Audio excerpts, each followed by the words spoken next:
Welcome to this podcast takes tokens. I'm Ryan, joined by my brother Derek. Before we get into the show today, we're glad you're here. We're going to talk about our icebreaker question that I gave you last week.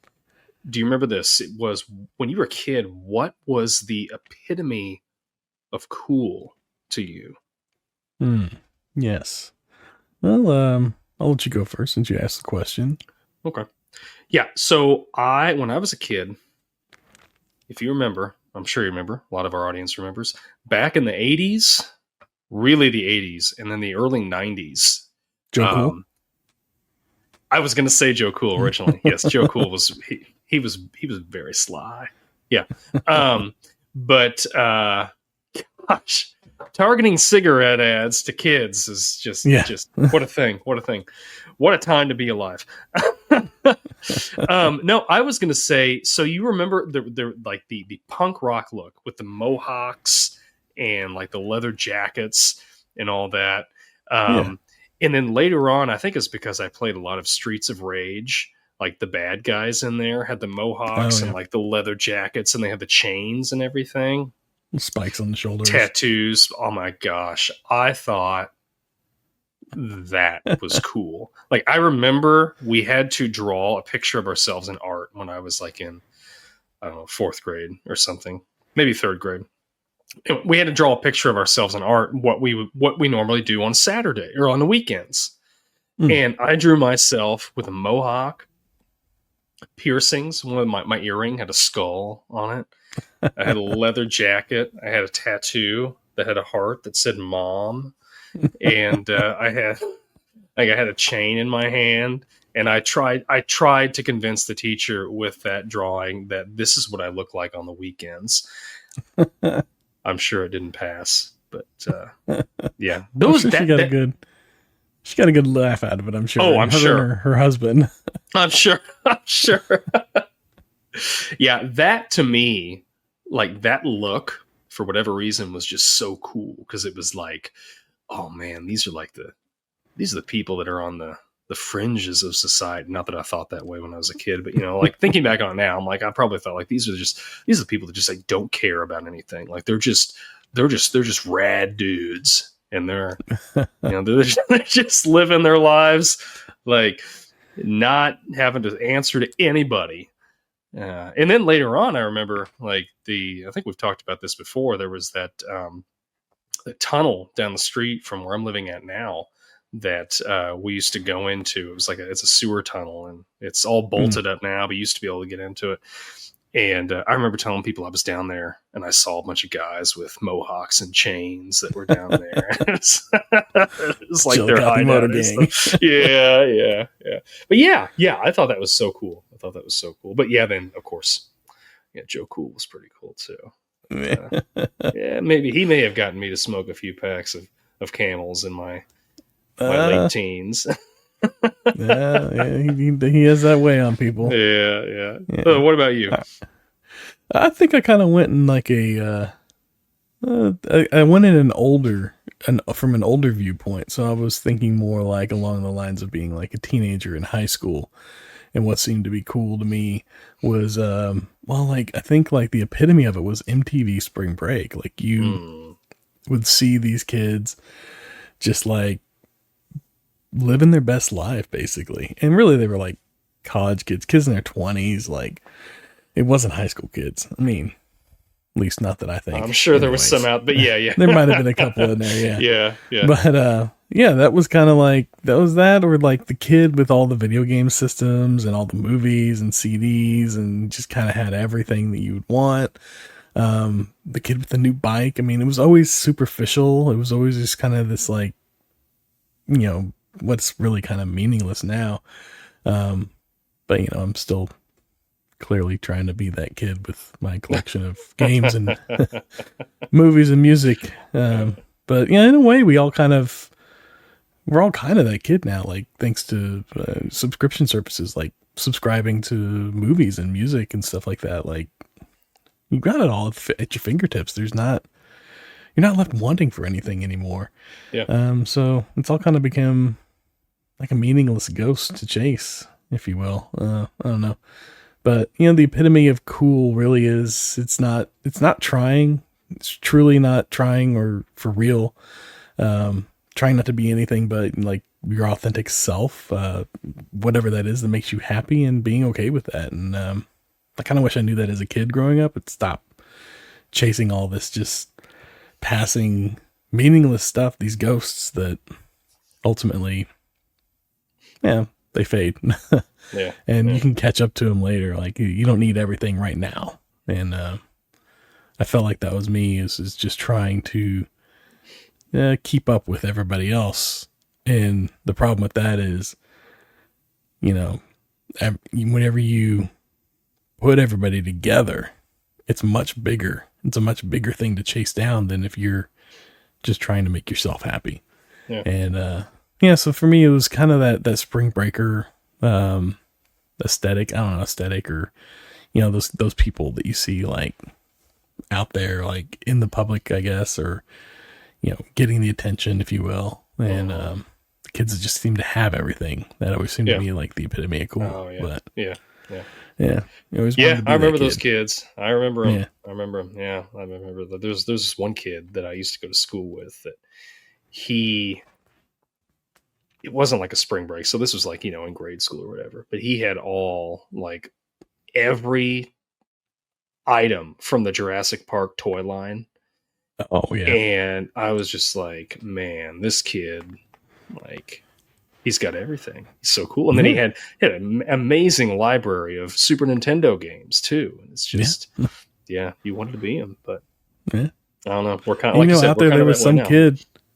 There was some kid that was probably like hanging out with you who was like, man, Ryan's got everything. I want to be like him. He's got all the things. He's got all the old Richie Ritz comics. Right? There's always a bigger fish. Who knows? That's true. That's true. Let us know what your idea of cool was when you were growing up. We'd love to hear it. Leave it in the comments. If you're watching, you can throw it in the comments now. We'll be able to see it. And we're gonna run our intro. We'll be right back, and we're gonna get into our episode. See you in a minute.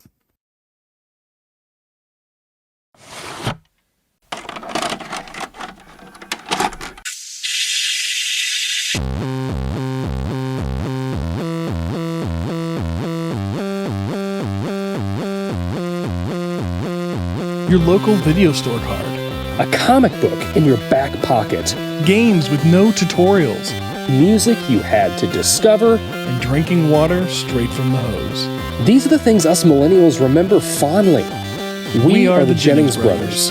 Join us after the streetlights come on as we race our bikes from the top of the hill right down memory lane. Exchange those quarters, because this podcast takes tokens.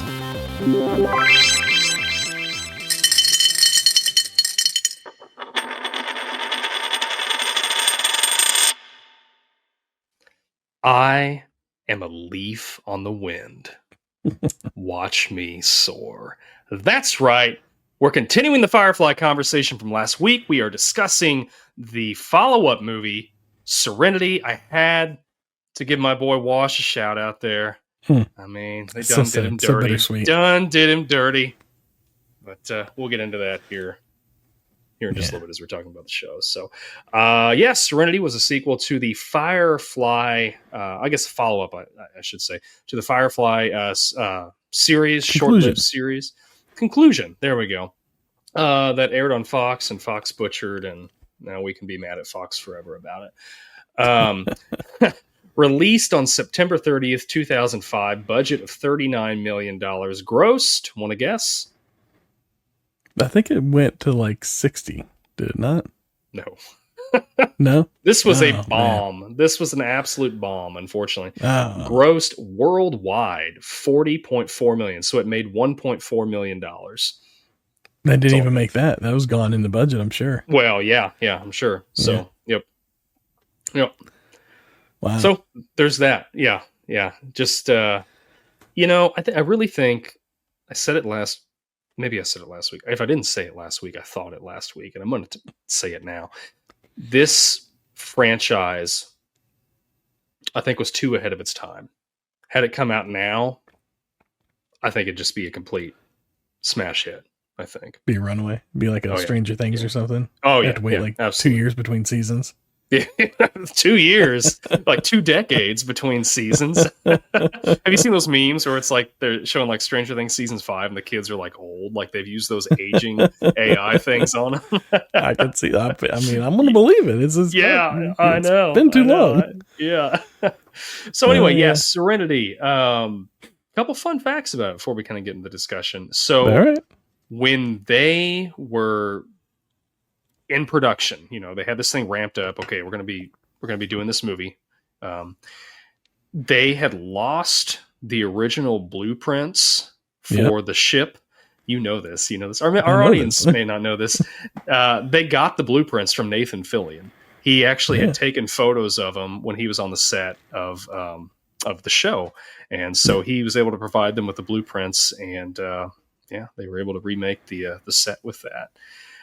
His copious photos of the set itself. Yes, yes. Video and photos of the set that was just so helpful. That's just amazing. Which, I mean, when you watch this movie, like, I was thinking about that when I'm watching it. I'm like, they rebuilt the set because it's not 100%. Like, there's definitely like things that are a little off. Mm-hmm. And it almost looks a little too clean compared to like the show.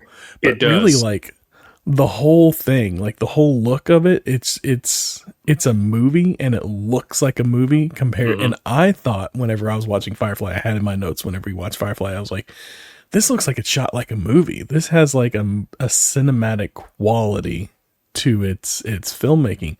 And then I watched the movie and I'm like, nope, this is a movie. That was a TV show. And there's there's a clear difference.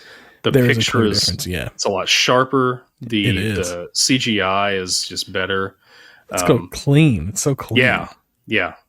And I wondered before I hit another couple facts real quick. I wondered. Sure. So one thing that I noticed that was different. So normally on the show they had that 4-wheeler, right? That they would take. Yeah, the mule. The mule. And then on this they had that hovercraft. Was that the same one that sheriff was using in the that episode where they were helping the people to no, I think it's it might be. I don't think it's the same one. No. Okay. I think it's different. Cuz I remember I was watching somebody else talk about it and they were like they were talking about the timeline and like with the comics and everything. And how that craft, the hovercraft, was specifically like only shown after in like I think in the last episode, and then in the movie, and so they were using that as like a piece to place where certain events happened, whether or not they had this specific craft or not. And anyways, they mentioned how useful it would have been in that particular battle with the sheriff to have. Sure. Yeah, some sort of hovercraft. So that makes me think it's not the same one. But now that you say it like that, I could see them getting there. Like if it looked close enough, like taking off. I have to go back and rewatch that episode. I don't really remember exactly how that looked, but it just suddenly occurred to me, and it hadn't occurred to me when I was watching it. But as we're getting into this and talking, I wondered if that was the same one or not. So they do use it in like the subsequent comic series a lot more. Like they do. Okay. Been reading those recently and it's used a lot in the stuff that comes between the show and the movie and then the stuff that comes after the movie as well. Okay. So I think that replaced the mule at some point. Yeah. I mean, if you got the budget, why not make something like that instead of the right? It looks cool. So, yeah, it does. So the safe word, like the phrase that Simon uses to kind of turn River off. I'm not going to even attempt to say it because it's Russian. But do you know what it's Russian for? Stop. I don't know. This is very ridiculous is the direct translation. Oh, wow. Yeah. So that's cool. That's pretty cool. Yeah. I haven't heard that one yet. And then the other thing, this was the very first Universal movie to be released on HD DVD. Ah. Which obviously didn't. We all know how far that went. Yeah. But I thought it was cool. When we were talking about Twister, last summer, that was like the first DVD, that movie that was on DVD that never released. I thought this was kind of cool that even though the HD DVD failed, I guess the Firefly series failed, so maybe they have something in common there. But I thought it was kind of cool that it was the first one that was released on there. But yeah. That's pretty so cool. this opening scene where Simon is getting River out. Like, we finally get to see how he got River. That was so much fun to watch. It was, I loved like that little thing that he flung up in the air. And just, and just like, knocked everybody down. Them all out. Yeah. And then the first time I watched it, I thought it like lobbed off the top of their heads. And then, because I think whenever I was watching it, it was because it was in 2005. I was watching it on a TV that didn't have widescreen. So it was cutting off like part of the frame. And then I watched it for the first time on Blu-ray or DVD like a year or so later on like a true widescreen TV. And you could see the guys laying down and the tops of their heads were still attached. And I was like, oh, I always thought that like sliced it right off. You didn't kill him. And that makes sense. Like whenever I think about it now, like it's not in his character. Yeah.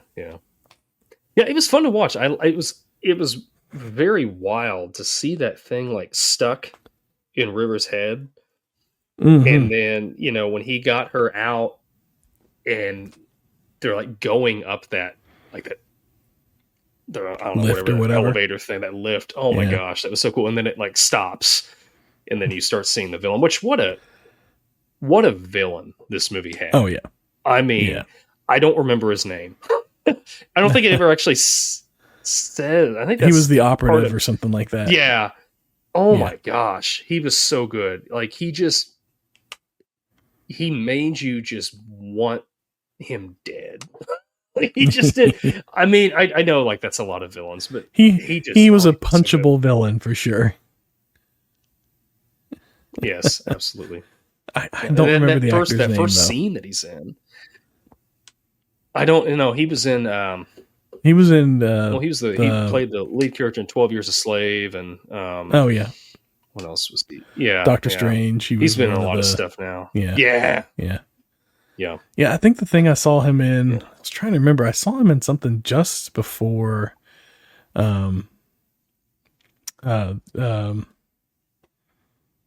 Serenity here. I can't remember what. Oh, he was in Love Actually. That's what it was. He played like the best friend or whatever that in one that marries the girl. But yeah, I'd seen him in that right before this because I think they came out like the same year, within like close enough to each other, or maybe I just saw Love Actually for the first time right before I saw this. I can't remember, but they were close enough that I was like, oh, it's the same guy. You watched? Yes. Yeah, exactly. Yeah, that scene. I mean, where he's in that room, and then the people that were like responsible for everything with River, like they're coming in, and he just wipes the floor with them. And, oh man, yeah, and that whole thing with that guy where like hits that nerve, of course, foreshadowing to the end of the movie. And he hits that nerve, and the guy just like falls on the sword.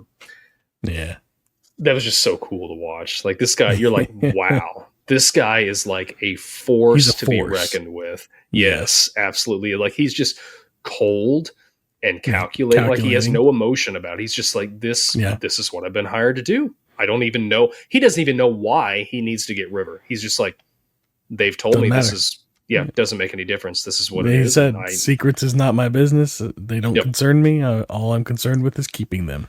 Yep. Great. That was pretty. Absolutely great.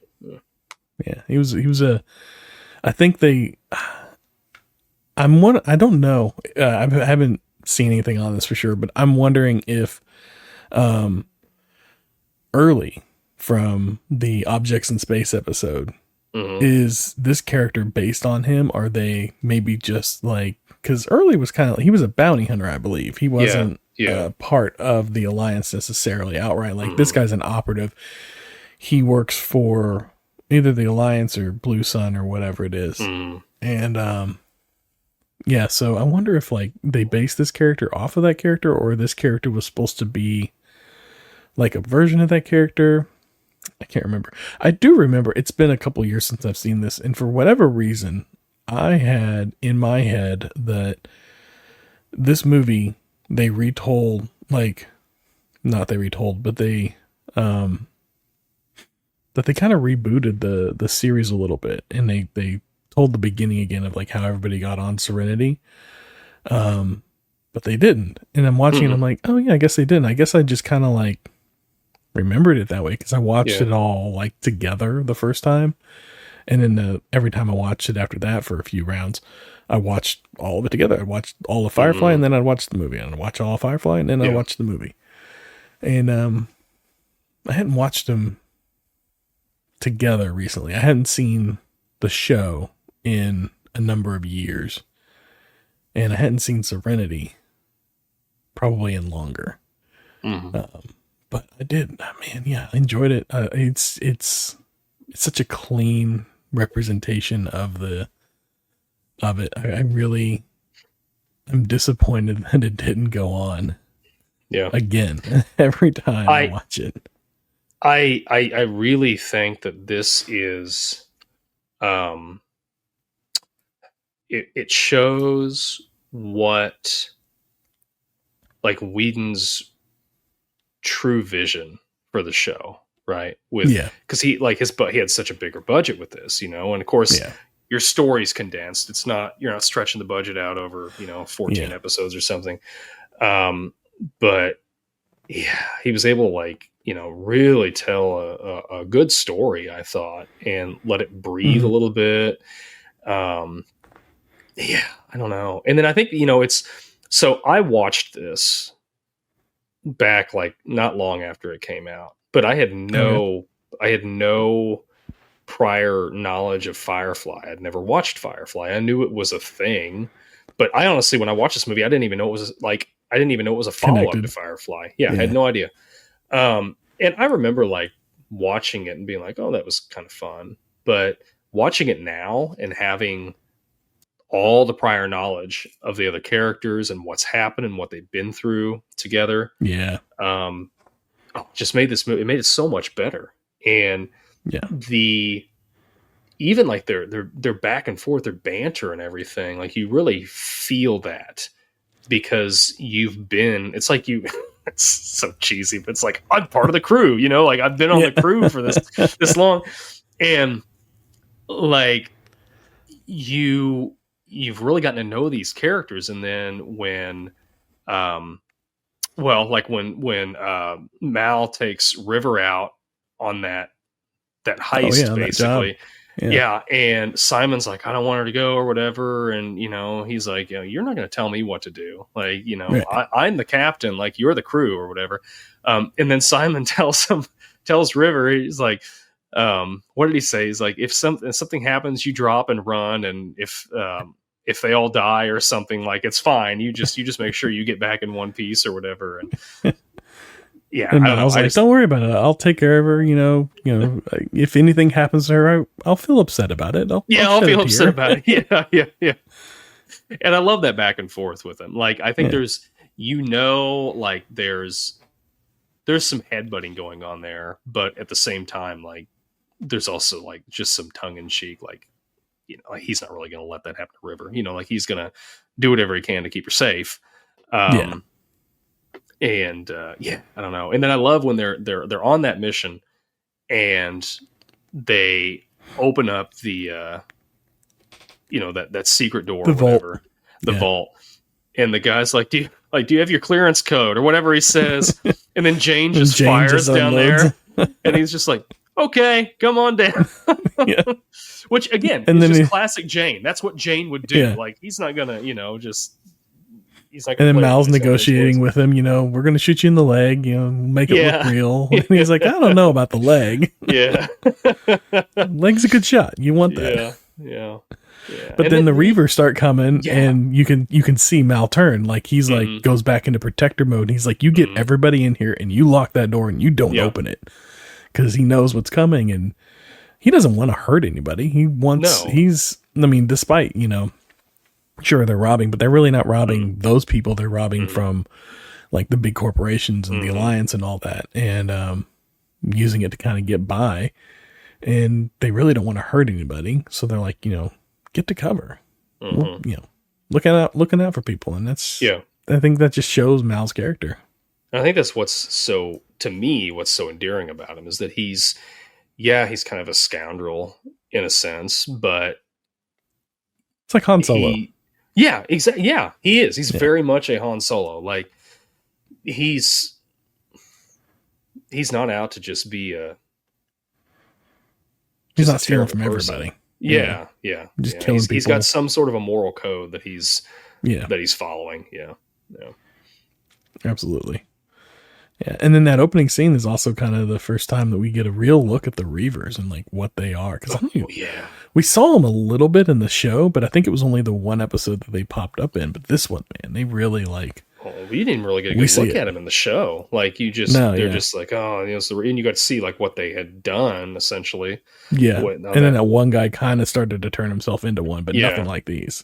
Yeah, nothing like these guys. Yeah. Yeah, these were vicious. I mean, they're just basically like zombies. They're just like, just wild men, and that are, it's nuts. And then of course, you see Mal, like he shoots that guy just to spare him from getting eaten. Although, I did agree with Zoe a little bit. Was it Zoe that he was talking to? Yeah, and she's like, we could have brought him on. We could have brought him on. Well, we would have had to drop the payload. So I'm like, oh, come on, Mal. Like, okay, there's a little bit too much. Hey, to be fair, on you when it comes to. To be fair, he warned the guy. He told him to stay back and stay in the vault. Yeah, so that's true. He kept running. Yeah, that's true. Yeah. That whole that chase scene there. Oh yeah. Again, it's like the production value of this, like that chase scene, and the Reavers are coming up on him and they're firing, and like Jane gets harpooned in the leg. And he's like, if they take me, you shoot me. So then like Mal starts shooting. Don't shoot me now. It's just more of that. This fantastic writing, this fantastic dialogue throughout the series and the show. That like, oh man. You don't see it like this, and that often, I should say. Not that you don't ever see it, but that often. But yeah, like I just love the writing. I love the way they talk. I love like you said, the way they just interact with each other. It's so much fun. And there's the like piggybacking off of that. There's like one of my favorite lines was when they're going into that, I guess, that bar or whatever, to talk with those two twin guys. And Kaylee says like, basically she's like, I need to get some soon because I haven't had anything, with that doesn't use batteries for a while. And Mal, like Mal, good God, he's like, I did not need to know that. Like he's almost like a father figure to her, and like when he says that, you're like, oh, I completely get that, especially after watching the series. Like he doesn't see her like that. Like she's like a child to him. It's just like Jane, on the other hand, he could hear more. Oh yeah, James.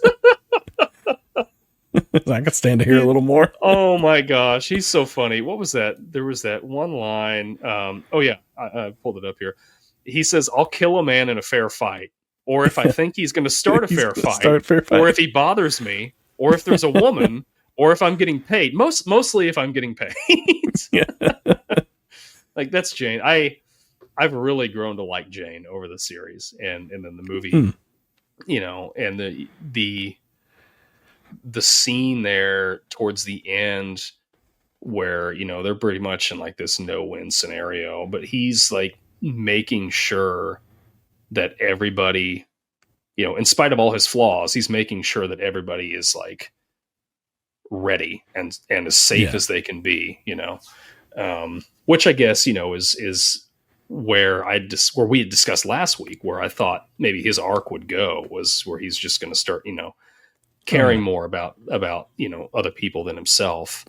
But, I don't know. Yeah. You're gosh, this was a good cap. It's a shame they weren't able to do a few more. So I know Whedon had intentions of maybe doing more.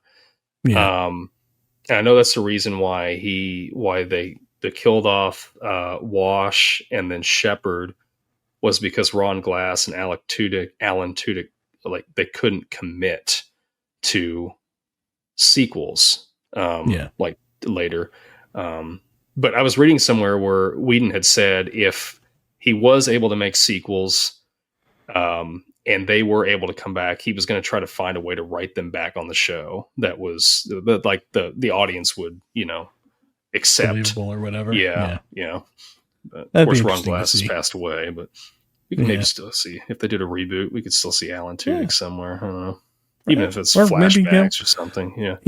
He wasn't a shepherd his whole life. Maybe he fathered a child somewhere, so maybe it's a lot like him. Yeah. It could be. Yeah. Could be. Yeah. Yeah. And then, like, with Wash, they have the daughter. Mm-hmm. She could be just like him. She could be that same wisecracking, like, fill that seat in some capacity. And, I could totally see that. I was thinking today, because we were discussing, I think last week, how you said, like, maybe Disney's, like, maybe looking at trying to reboot the series or something like that. Mm-hmm. If you look at, like, if they follow, like, okay, let's say 20 years have passed, whatever, because 20 years have passed since Serenity, since the movie, you could have Wash and Zoe's child be, like, the main character, because she'd be 20 years old. She'd be able to, and then you could have the other crew show up, or, whatever. I think you're ready for Boom Comics brand new verse. That's kind of where they're at with that. Oh, really? Okay. It's picking up like these comics 20 years later. Yeah. They have them on, if you have Comixology, the subscription there, they're on there. Oh, okay. As part of that. So I started pulling them up there because I kind of have some holes in my collection, and I was like, well, I can get it for like $1.99, or I can do their month free trial and got caught up that way. Yeah. Worst case, I pay $5 a month or whatever it is. Yeah. Yeah. That's pretty cheap. Yeah. So I've been getting caught up there on my tablet, and it's like, some of them are like they have like the Firefly series, which is like a 26 episode run that I'm about halfway through. I don't think it's where the show would have gone. Mm-hmm. And it seems like it takes place between the show and the movie, because all the characters are around. But it involves, there's some aliens, which I don't think would have been part of the main series. No. But they're like giant bugs that kind of like attack them at some point. And so I'm like, okay, maybe it's just like mutated bugs on like a planet that didn't terraform properly, perhaps I can buy that as a stretch. But then they introduce cyborgs and robots, and it starts getting a little too sci-fi, but they wrap it up after like 26 episodes or 26 issues. And then they have the new Firefly and the new verse or something like that. And those are like picking up where, like years later, whenever it's been like 20 years since like the movie. And I've just started those today. I'm about halfway through the first run, and it's better for sure. Yeah. I mean, it's all fun. Like, it's all sure. Like the Firefly series that I was reading, it was great for the first few episodes. But yeah, it's getting a little weird, but from what I read, it turns back around. So I'm holding out for that. But yeah, I wish they would have done more. And I was watching or reading an interview with Whedon, and he was talking about how this movie is actually, if they would have continued the series Firefly, the second season would have been them discovering Miranda, like learning about Miranda rather. And then it would have ended with them kind of at that point where they look out and they see all the Reavers between them and Miranda. And that would have been the end of season 2. And then season 3 would have pretty much so been, I think 3 and 4 would have pretty much so been the rest of that movie, just kind of drawn out a lot more detail and, filling out the verse, and then doing some like backstory stuff in here and some other things off to the side. But, this movie is basically like what he had planned for seasons 2, 3, and 4, I think. So we kind of get it. I mean, we get we get the big arc. We don't get all the little things, but we get the big arc. And then there was some comics that kind of came in, and I think he had a hand in, and they kind of fill in some of those like smaller like backstory things. Like we get, there's a comic that deals with Saffron's background, and there's one that deals with Wash's background, and one that deals with Jane's background. So you get some of that in there. Yeah. And, you know, all of it together, you can kind of fill in some blanks. I would have liked to have seen Saffron. That's Christina Hendricks' character, right? Yeah. I would have liked to have seen her in this in some capacity. I think that would have been fun to have her show up, you know, doing something. But I feel like it would have added too much. Like this movie, like it was pretty tight. Like it moved. That's true. I don't know where you could like put her in that wouldn't feel like you're forcing it. Because she would require like a whole. She puts a monkey wrench in everything. She would require a whole different trajectory for the film. Yeah, that's true. Yeah, maybe. I guess maybe if they would have done, they could have done if they could have done another movie, maybe they could have had it focused around something that she was getting them into or something. Yeah. Some sort of that would have been a good way to bring the characters back. You could have told a story from like between the show and the movie, and you could bring everybody back for that. Yeah, kind of do not a prequel, not a sequel. What would it be called if it went between two movies? That's not a prequel or sequel. That's like a midquel. Midquel. That's it. That's a tweenquel. Yeah, tween. Sounds like a Twilight movie. Right. No, watching this, if you can think back to the first time you watched it, what was your reaction seeing River like just flip and just start in the club? Yeah, the first time in the club, and just start beating the snot out of these guys. Because we hadn't really seen anything. Like, we knew there was something off about her, but they never really explored too much. They didn't have the time. I want to say I too watched the movie the first time, or before I watched the series. I want to say, but it all happened like it was like I'm pretty sure I watched the movie, and then that weekend went out and got the series and watched it pretty concurrently. But yeah, I want to say that it was. Man, I don't remember. I watched it in 2005. That was 20 years ago. I can't remember what I was thinking whenever that happened. Doesn't seem like that should be 20 years ago, but yeah, it is. It is. Yeah. I mean, the first time I watched it, obviously I didn't think anything because I'm just like, I have no context with this. But watching this again, I'm like, oh my gosh, like, I don't know. It was just so cool to just the choreography and everything. It was just so cool to watch. And you know, I think one of the best shots in the movie is when Mal like pushes that fan aside just to, you know, see what's going on. Yeah. And his reaction, you know, and then the two guys that he's talking to, they're like, do you know this girl? And he's like, I really don't. You know, they didn't know what was going on with her. And I don't know, just to see her do all that was to me, it was almost like watching Star Wars Attack of the Clones for the first time, and you see Yoda like finally pull out his lightsaber and you see him. Yeah. I kind of felt that way with this. That was cool. Yeah. that made Phantom Menace worth it. Yeah.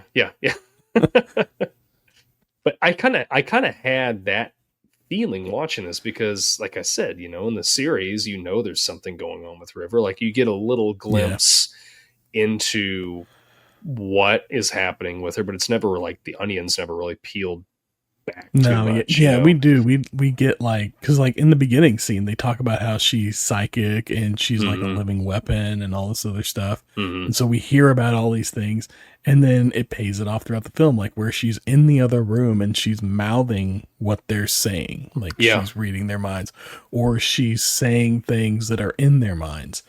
And then, she busts out this like action, whatever it is, and takes out this whole bar full of people, which she's not fighting. Like the summer gal isn't fighting. She's a trained dancer and she's actually dancing. But the way is that right?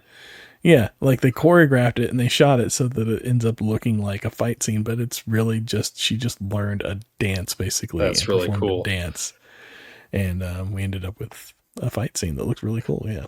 Well, I had read, I didn't read that, but I had read that the cameraman was also a trained Yeah. dancer. Yeah. And so he's just like Swooping moving in and around out. in and out of Yeah. everything while they're, it made for a really, really good scene. Mhm.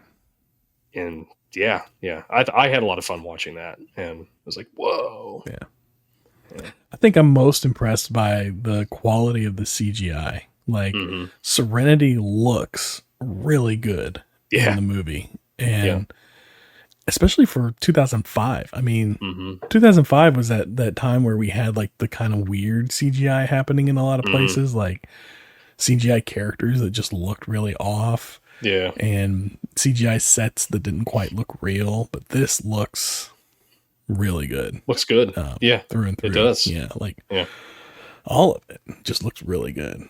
And yeah, like especially that. And yeah, like we talked about, like the quality of the filming looks so much better. It just looks really crisp. And like there's clarity to all the shots, and it's all like really sharp and like perfectly lit. Like, man, it's amazing what a budget can do for a film. Oh, sure. Absolutely. Yeah. But so the I will get on some negatives on it as much as I enjoy it. My critiques, I had two real critiques. One was I kind of felt like Inara and Shepard were just kind of pushed in there to put them, like, because we're like, oh wow, we gotta get the cast the button back on it. Yeah. I didn't feel like Inara really had much to do with anything. I mean, she was there, and you know, she got Mal there to be face to face with our antagonist, you know, but she's such a good character. I wish that she would have had more they didn't progress that at all. And then Shepard, I felt like it was just like it was really quick. Like he's there, and I get it. Like Mal comes to him for advice and everything, and I love that about the two characters, that they've gotten this relationship going where he trusts his counsel, his word, and everything.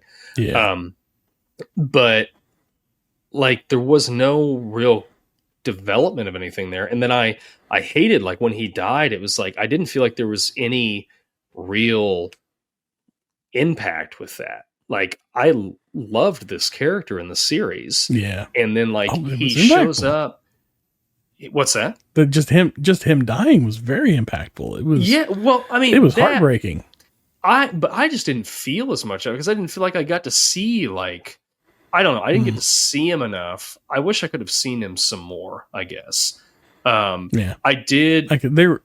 There is about 30 more minutes of that. Oh, there is. Of them being on Haven that was shot, apparently. And I don't know, maybe one day we'll get like a 4-hour director's cut of Serenity. Yeah. Oh, I'd watch it. I'd totally watch it. Yeah. Get through all the bloopers in there. I don't even care. Like, just one whole thing. Yeah. But yeah, I mean, I liked how he, I don't want to say like he died a hero, because he really was a hero the whole time, but like he had a meaningful, you know what I mean? Like, he didn't save everybody because everybody died. But he brought a message. Yes. He brought a message for Mal, find something to believe in. And you can see that right afterwards, Mal like flips a switch and he's like, I know exactly what I believe in, and we're going for it. And that's whenever this movie just really takes off, is he made that decision. And it was because of his discussions with Book there. Yep. Because of all that, like, I don't care what you believe in, just believe in something. Yeah. It's true. Yeah. I wish we could have seen a little more of him. And I feel like I maybe, okay, I think his death would have been more impactful to me if we could have seen him like trying to save all these people getting on the guns and shooting everything getting on down. the gun, because like that had to have been really hard for him, because he had like made a vow not to kill anybody, like in the whole series. He he's shooting them with water cannons. He's not doing anything, he's not trying to kill anybody, shooting people in the leg and stuff like that.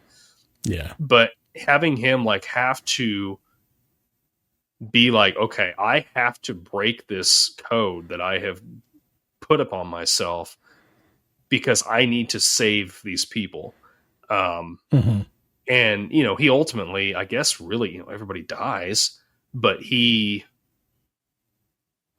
took everybody. He took the bad guys out. If you're going to come kill us, well, you're going to die too. Like, I don't know, but I loved when Mal had told him, like, he's like, oh, I guess that's not very Christian of me or something. And I can't remember. Mal says like, that's okay or whatever, however he says it. And he's like, well, coming from you, that really doesn't mean much. But he kind of got that, But again, it was like the thing with and the whole time he's just dying, but they're cutting up together. Yeah. Yeah, exactly. And it's like I was talking about with him and Simon in the beginning of the movie. Like it's just that relationship that the characters have made, like I'm gonna say something like that to you, and it's even if I'm dying or whatever. But yeah, so there was that, and in addition to that, I didn't like the way Wash went. I'm fine with him. Well, he was a great character. I'm not going to say I'm fine with him dying, but I wish that it would have been like more than just like out of nowhere, and there he is, and he's done. But it's so like it has such an impact though. It's like whenever it's like, I mean, really, okay. I'm going to come at this from two different angles. Okay. It reminds me of the Avengers whenever Culver, what's his name? Coulson. Gets killed by Loki. Yeah. And they're like, okay, now we have something to avenge. That was out of nowhere. It was like you didn't expect that character to be killed off, but then he was, and you're like, oh man, that's a gut punch right there. And that's how it was with Wash. It was just like this gut punch.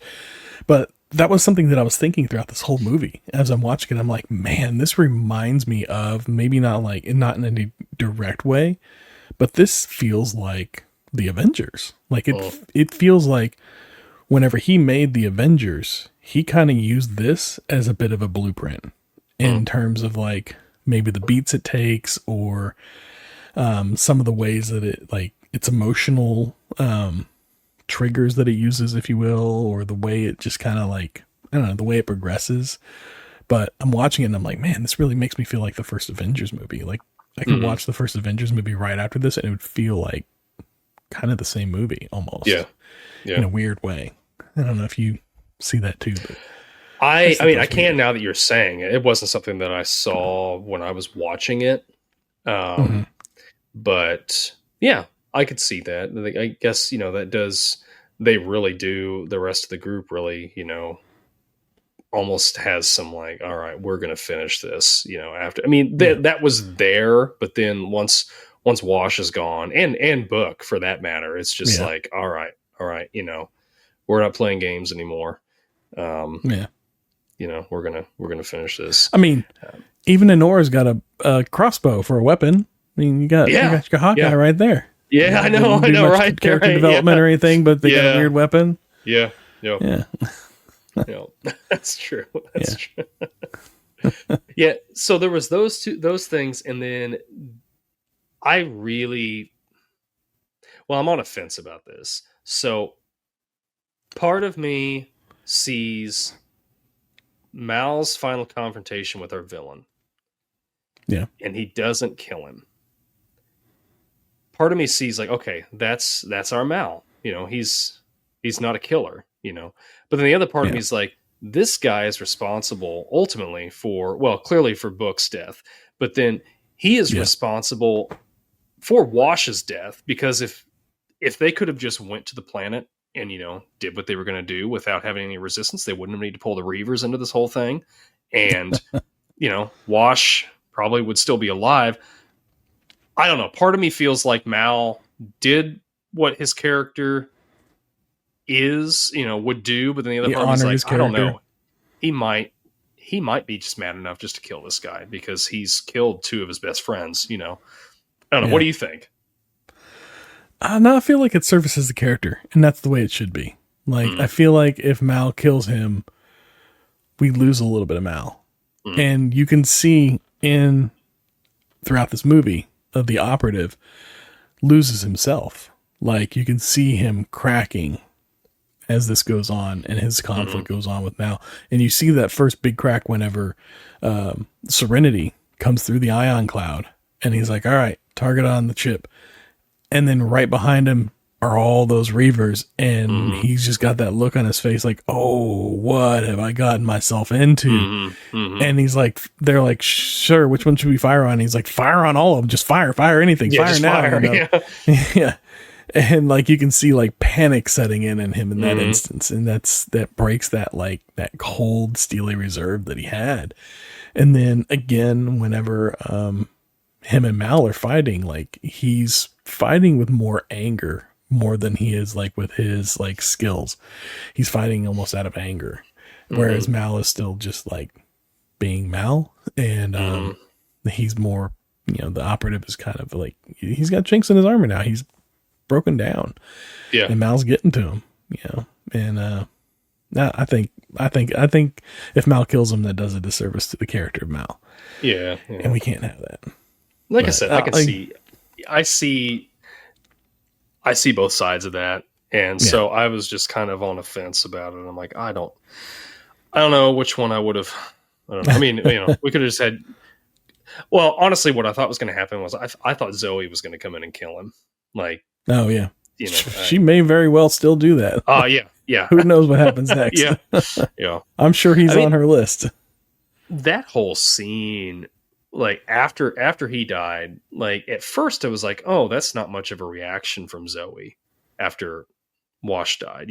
She's just like, baby, or whatever, and then they go. But then as I thought about it more, I'm like, no, this would be her, because she's just gonna like close everything off, and she's gonna get into her soldier mindset and just and just go with it.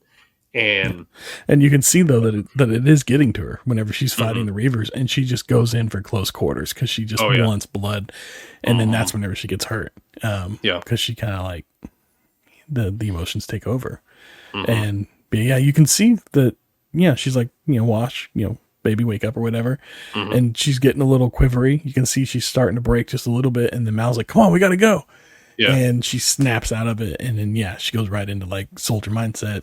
Yeah, let's do the job. And but we don't really see much after that, so I don't think we don't see that breakdown. But we don't need to see the breakdown. We know how much she loved him. That's there. But okay, so the quips or qualms that we may have with it. Yeah. I had one that I took down that stood out to me, and it is, how did Honora time that flash bomb to go off on the operative and not on them? The whole time they're circling each other, and they keep walking by, and I'm like, oh man, how does she know whenever it's going to go, when to have it go off? Yeah. Is it remote detonated, or like, is there like a trigger to it somehow? I don't understand, but like, it just works out perfectly. It's just one of those things where it's like, like the little like Rube Goldberg mechanisms that people use, and then they just happen to work out just perfectly because that's the only way it could have worked out or whatever. That one definitely, like, I was like, I don't know about that. Like, but that's more of like the whole, like, I feel like you were talking about, they just kind of rushed her into the movie. They did. I hated that. I hated it. I hated that about it because, I really enjoyed her in the series. And not that I didn't enjoy her here, but it was, I just didn't feel like there was a lot of character. There wasn't much. Very hollow. Yeah. Might as well just had a picture of her up. I mean, really, he could have just had Mal talking with her through, like, the holocom or whatever, and that's all you really. I don't know. Basically, that's what we got with it, except they didn't like. Their relationship didn't progress really. Like they still kind of like ended off with like, oh, okay, well, I'm going to go this way, and you're going to go that Yeah. way, and Yeah. nothing really like Yeah. nothing progressed there. Give us like, they could have them mumbling, he's bumbling through Right. it, and then he just kisses her or something, Right. like have Or- that payoff. Like, Right. I don't know, like that's been building for a whole, 14 episodes plus the movie. Right. So At the very least, it could have just ended with him being like, or their encounter could have ended with him just being like, so do you want to get dinner sometime? And she'd be like, dinner or dinner? And he'd be like, well, Yeah. dinner. Yeah. Yeah. And just leave it ambiguous. Then we don't Yeah. need need closure on it. We just need to know that like they could, like they're still trying, like there's still something there or whatever. And Which, I guess that you do get that. I mean, you could feel that watching it, like the way that they were just kind of, dancing around the subject, and but I she's feel like, like "Maybe that's I'll also probably stay one of those around for a things little bit longer." Yeah, that's true. Yeah. That's probably one of those things that he was leaving on the table for like if they do a future installment type of thing. Yeah. Like we got to have that. Will they? Won't they? Or this? There's just too much. Oh, excuse me. Too much of it to include in this movie in particular. Yeah. I don't know. Maybe they couldn't explore it the way they wanted to, so they're holding off on it. Yeah. Who knows? Maybe there could have been a Serenity rom-com that was the two of them They just could have. getting up to hijinks. Yeah. You could have had the on again, off again relationship of Kaylee and Simon. Yeah. Which that line that she, when they're talking, The hell with this, right I'm before gonna the live. Yeah, I'm gonna live. So good. That was great. So good. I love that. I love her character. She's just it's great. But I really thought that Simon was gonna die there towards the end. Like you see him get shot. Yeah. I'm like, oh, crap, And you already I don't lost remember Wash, him and you're like, dying. oh my God. Yeah. Like, I don't remember this. Came close. But then we get the awesome scene of River just killing all those Reavers like by herself, which again, it was pretty. Yeah. It's pretty Fun fun to watch. stuff. It's pretty cool. Yeah. And then then they open up the doors and she's standing there with like in that pose with the two weapons at her side dripping with blood. Yeah. And the light coming in from behind her. Just like fantastic shot. Right there. Yeah. Like action star sort of. Yeah. Yeah. And they're like, sir, do we need to take the shot? And you can see her like gripping down tighter, like she's ready to take them out too. Yeah. I wonder what would happen if he would have been like, yes, take the shot. Like, would she have been able to take him out before they hurt anybody? Oh, I think so. Absolutely. Right. I mean, look at it. Yeah, absolutely. You have to believe that's what she does, right? Yeah. She's the Slayer. Yeah, that's right. She is. Yeah. So any last quotes that stand out to you that you want to just like throw out? Like maybe a favorite one. What's a favorite one? Well, I mean, my favorite one was the hell with this, I'm gonna live. Like, it's great. Each character did have one that really like encapsulated what the character was or who they were in a pretty good way. That was a pretty good one. Although I will say real quick before you give your answer on that, because I do want to hear it.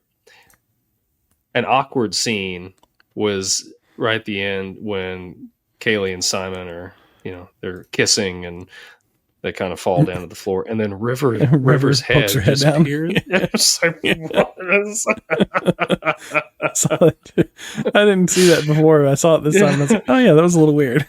Yeah, but I guess like that's like her character is like curious or whatever. She's just inquisitive about everything. Yeah. I'm sure she would have made her presence known. Oh yeah. All right, what was your favorite line? I like whenever Mal is, I think he's fighting the operative, and they're talking about sin or something like that, and Mal says, says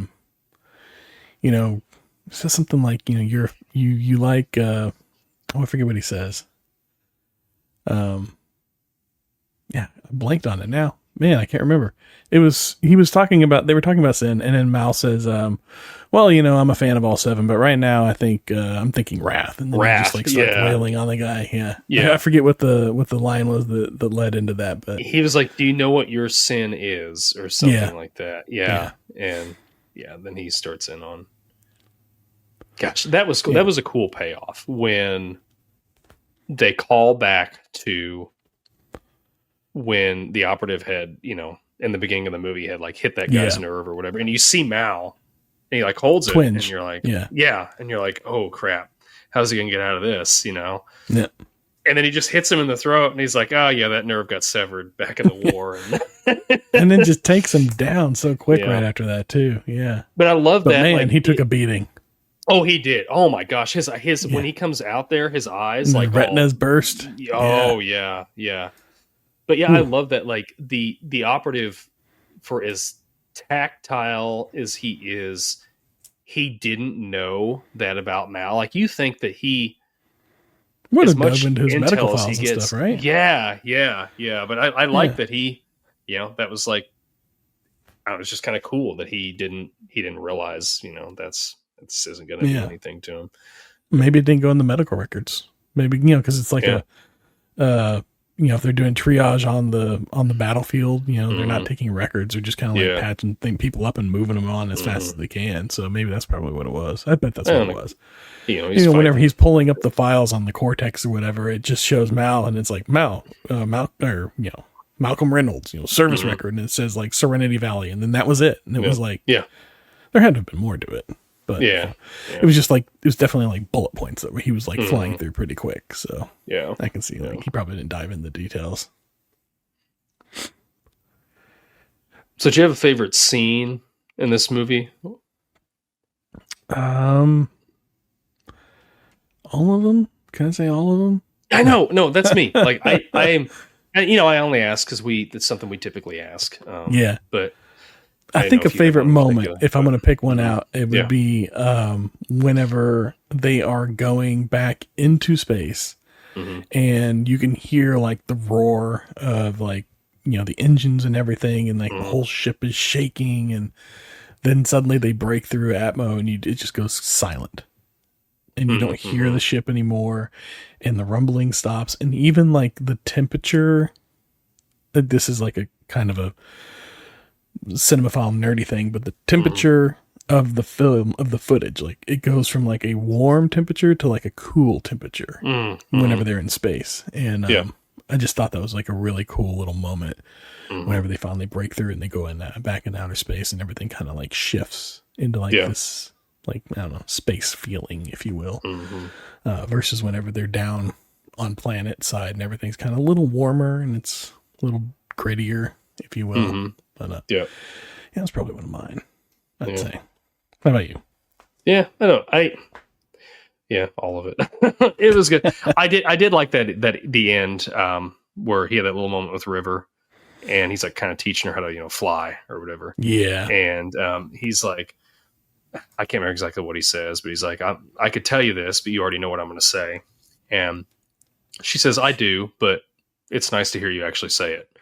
Yeah. So then he starts to, and they kind of have a little moment, and I don't know. It's I like kind of tender moment that I liked. I would agree.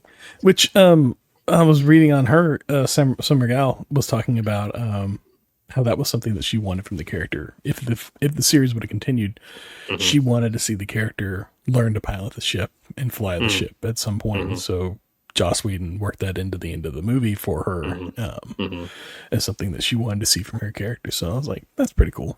I do that. Yeah. I'm surprised that we didn't see more from her. She kind of like, she did this and then she did that Terminator series. That was good. I liked Sarah Connor Chronicles was good. Yeah, I think I enjoyed that. Like 2 or 3 seasons, but it was it's really short. Good. There's another one. But outside that, like she just kind of like disappeared, and I'm kind of surprised. Like I thought we'd see more from her. Yeah. I really did. Especially after the Terminator series, I was like, oh yeah, okay. Like I could see her doing more action type movies, but I don't know. Maybe she just didn't want to, or she wanted to go down pursue other things. I suppose. I don't know if she. I know she has like a family and stuff, and I know some of these actors, like they kind of settle down and they're like, they decide, they want to focus on their family or something. Like Rick Moranis, he quit acting because his wife died, and he wanted to be present for his kids, and That's true. So Yeah. I don't know. You never know. People have their different reasons, and Yeah. Yeah. Nothing against it. I just was like I said, I just kind of thought we'd see more from her, but yeah, it just didn't happen. We did see her in an episode of The Big Bang Theory, though, didn't we? I think Playing herself. Yeah. I think we did. Yeah. Which I think she's done that a couple times where she like played herself in kind of like a tongue-in-cheek way.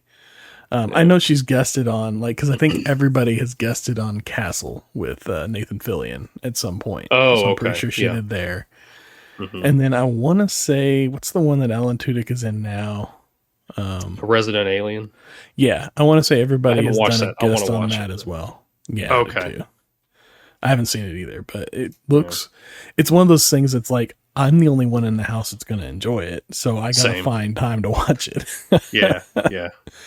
Same. Yeah, maybe something I have to watch on my lunch breaks or something like that. Yeah, but yeah.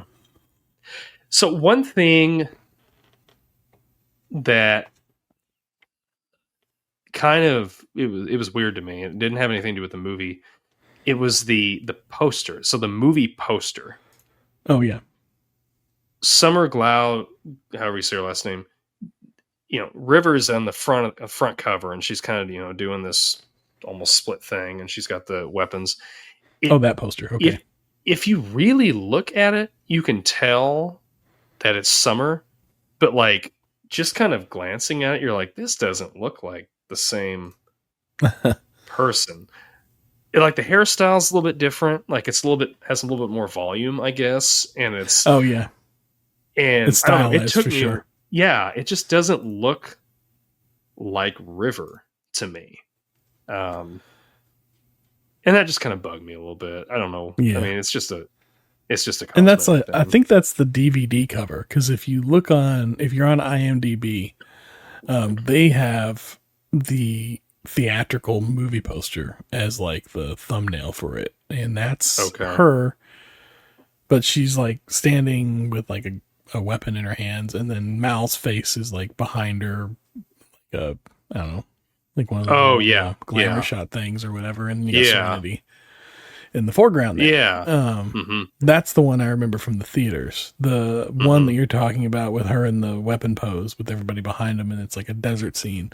That's the DVD one. And then there was another movie. There's the one that they have when you go online to stream it. I don't like that one. Whenever I pull it up on Fandango, because that's where I own it, they do it's the one where it's like blue on top and red on the bottom, and you got like Summer Glau, and then you've got there's like that explosion in the middle. But then it just does the word Serenity in just like a standard like aerial typeface. There's no stylization to it, and I'm like, this is the most. I don't know what right now. Yeah, that one bugs me. Yeah, because there's another version of it where they do like a stylized like Serenity typeset or whatever. It looks like the font from the ship, like that's the one you're talking about. Yeah. Anyway, it has a stylized font. But yeah, they have several. Yeah, I like the one that they have on IMDb as like the main one, or the stylized one that's kind of like red and blue split there. That one looks really cool too. Yeah. I know this is very interesting for an audio podcast, but we didn't talk about at all. What's Mr. that? Universe, the big helper in this whole thing. Mr. Universe. Yeah. He kind of went out too soon too. I did. Yeah. I liked him. He was a little bit weird. He always plays a weird character. Wife. Yeah, he does. Yeah. What was he in?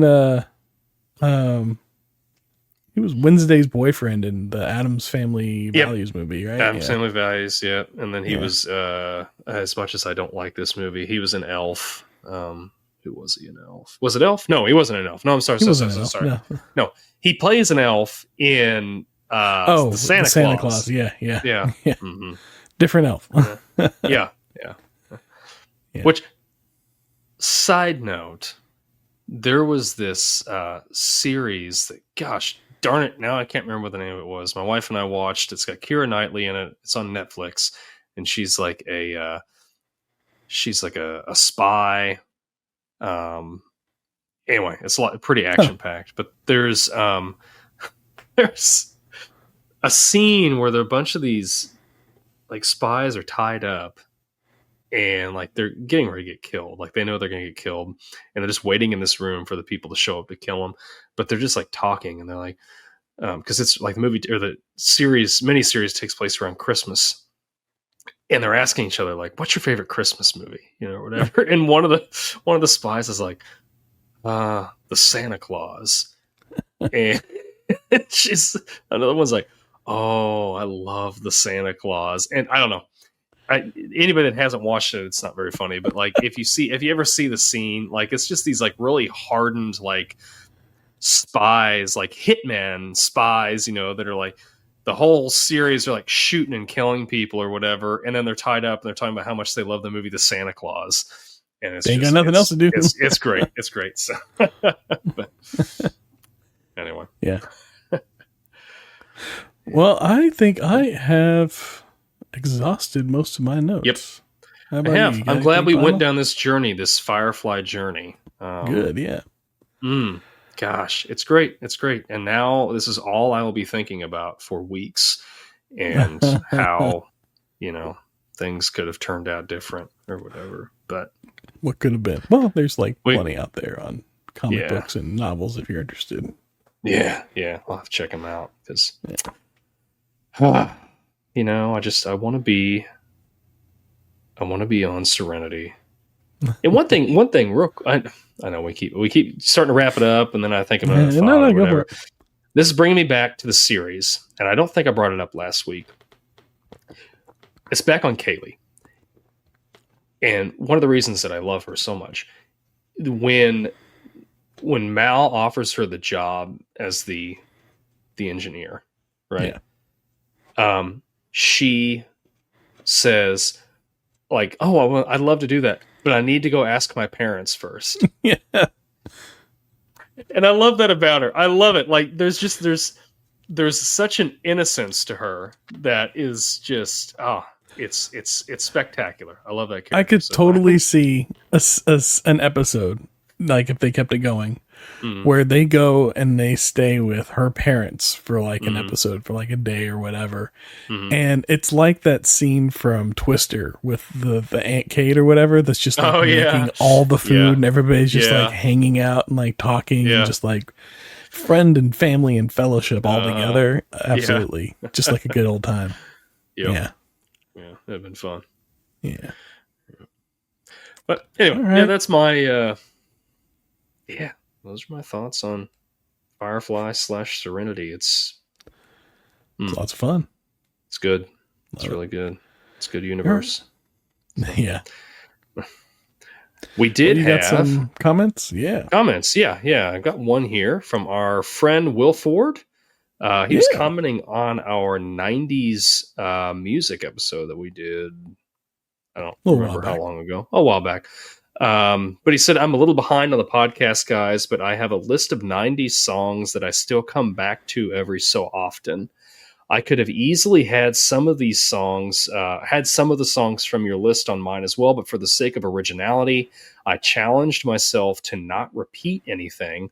Also, I listed, yes. He said, also, I listed 6 instead of 5, so deal with it." And that's absolutely fine. So his top 6 90s songs are as follows: "Hey Jealousy" for the Gin Blossoms, great song. Excellent. The Kids Aren't All Right by The Offspring. Mr. Jones by Counting Crows, great song. When I Come Around, Green Day. Oh yeah. Say It Ain't So by Weezer. And right there with you, Will. Common Friendship here. Black Balloon by the Goo Goo Dolls.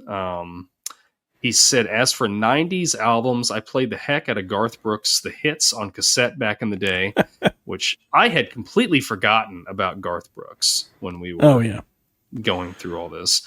And he said, the Goo Goo Dolls' Dizzy Up the Girl would still be getting playtime if my disc hadn't been trashed from too much use. Like Ryan said, it's just hit after hit on this album. Just skip the Robbie Takic sung songs. So Robbie's it's a duo. John, I can't remember what his last name, and then Robbie. Robbie's got a very unique voice. It's Okay. more like this when he sings. So you'll hear like there's some of their songs on each album. It'll be Robbie singing. I like it because it's unique. It's not very musical, but it fits. It fits the music. But anyway, thanks, Will. We appreciate that. We loved. Gosh, I loved going through and like reading your picks. That's just I'm right there fun. with you, man. You nailed it. Like those are excellent picks for sure. Mm-hmm. Yeah, absolutely. I'm right there with you. Those I think half of those were on my short list before I finalized my list for sure. Mm-hmm. I remember, and I think I replied to him on this. I remember Mr. Jones. Like I didn't discover that song until I was working at the radio station, and I played it one day on my shift, on my DJ shift, and I fell in love with it, and I just started making it a staple. Every time I'd be on the air, I'd make sure, at least once a day, I'd play Mr. Jones at some point throughout the day. And I don't know, I did it for a long time. Yeah, I remember my my stepdad had that album on CD and the Sundays on CD. I remember like the little shells from that cover. Mm-hmm. I just thought that was unique. And Smashing Pumpkins, Melancholy. Mm-hmm. And listening to those on the computer, because that was the only thing that had a CD-ROM. And digging those. But yeah, like that's just like, that just brings back a flood of memories. Mm-hmm. Yeah. Because I remember that one I was listening to. Well, on the radio. I remember being on the radio when it came out. Mr. Jones. That was really popular. I'm sure I heard it on the radio back, when it came out. I just, so those things like there's a lot of music that I didn't really I didn't discover, I guess, until I started working in radio. Oh yeah. But yeah, like, I mean, it's so easy to just kind of like get locked into some music and be completely satisfied with it. And then whenever you start kind of like looking outside of that and you just start discovering all these like rich veins that go for hours and hours and hours of play, and you can just keep splintering off into all these little offshoots, and there is just so much great music to discover. Absolutely. These episodes where we do 5 of our favorite of something are some of the hardest episodes to do. Oh yeah. But they're the funnest for sure. Yeah, they are. I always enjoy doing them. It's such an objective thing. Absolutely. Yeah. That it's a lot of fun just to see what other people's their objective opinions are, on it. So, Yeah. All right. Well, with that, I have a icebreaker question for you for next week. And it plays into this quite nicely. I did not plan this. It just happened to work out. That is, what's a guilty pleasure song of yours? Maybe you still listen to it, or maybe it was just a phase, but bring forth probably your most guilty of pleasure songs, and we will discuss it next week. And I'm going to have you go ahead and send me yours, and I will send you mine. Okay. Like, we'll say by like Monday. Okay. And that way we can both listen to each other's beforehand, and then we'll discuss in the beginning of the next episode for a few minutes these guilty pleasure songs. Unfortunately, I can't do Girls Just Want to Have Fun because now the listeners know I like that. So yeah, exactly.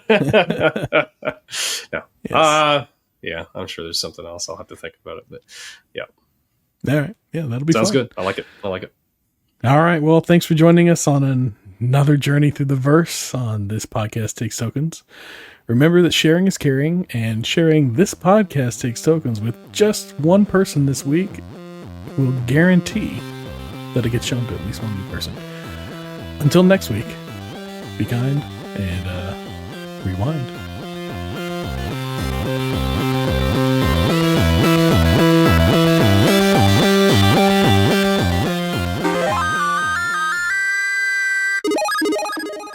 This Podcast Takes Tokens is a Clay Street production.